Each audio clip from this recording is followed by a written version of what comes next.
already moved on. We try to draw on the experience from the last, 3 years that I've been here. It's just we've had those kind of type setbacks, every year, seems like. And really, it's just, approaching the game with a mental edge and a passion. And their backs were against the wall, and they played hard and made plays, and we did early, but then had some breakdowns and some missed tackles. That was probably the biggest sign right there. We had quite a few missed opportunities to make plays, and we didn't. Josh Rosen is considered one of the most talented quarterbacks, arm strength-wise. And last year, you guys really shut him down for most of that game. What do you remember about that game plan and what enabled the success?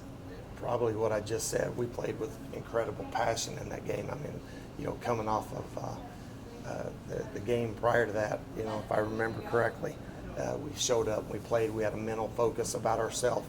We were very aggressive up front. I remember Ami Latu being very active, almost to the point where he was unblockable at times. We need that same type of energy out of those guys this week, as he is.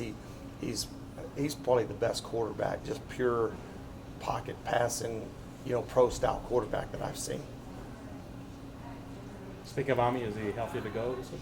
He's, I think he is. He looks good in practice. Looks real good. Is there change in coordinators, change their scheme at all? What's been the development? Yeah, ironically, they look a little bit more like USC, traditionally. They do. I mean, a lot of similarities between old USC and UCLA. And it's really good. We talked about this earlier. I thought our schedule set up nicely, the air raid teams, and then you kind of move into the pro style, transitioning is, run game, play action, passing. And so that's good. Hopefully we'll have some carryover from last week. You're still kind of working with a lot of personnel back end. Where do you think that's at right now? Probably had our most consistent week so far, as far as just people being on the field. That hasn't been an issue, because it's doesn't just show up in assignments.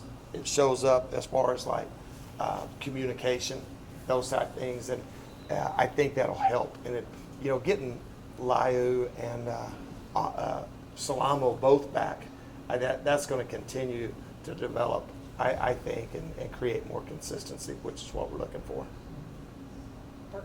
Is the competition in the secondary, though, what you want to get the right guys to? Yeah, I mean, you want guys who will just basically, take care of your responsibility. We put a lot of stress on our secondary with pressure.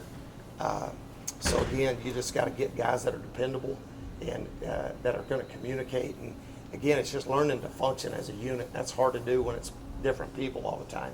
And again, I think we've had our most consistent week as far as personnel, probably over the last 5 weeks.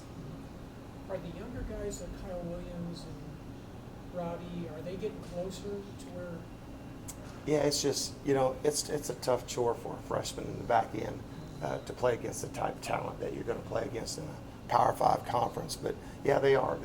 I think they're getting more comfortable with what we're trying to do. But again, it's one of those deals where it just takes time, and they're closer. They're definitely closer to being able to contribute. But we really need to rely on some of those guys that have the experience to step up and start making plays. Thanks, Keith.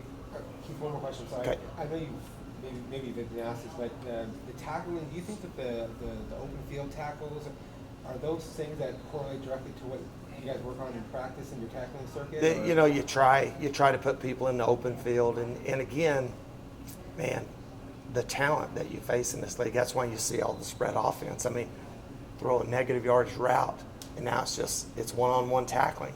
So we try to create population to the ball carrier, but the style of offenses can really, put you in compromising situations when they just throw the ball to the perimeter, and now it's one-on-one. You got to make the play. And again, some of it's technique, some of it's just, effort and just, ability to make plays in space, where I think we got really spoiled watching Damaris just make it look like it was nothing. I mean, obviously he was a first-round draft pick. So he kind of just made it look so, just easy at times, you know. There's, oh, okay, throw out here, run over here and tackle this guy, and he's down. So, yeah, again, we're just, and we've tried to be creative in trying to, you know, help those guys and with some different things, but we just got to execute at a higher level, and I think we're ready to do that this week. Thank you. You bet. Thanks, guys.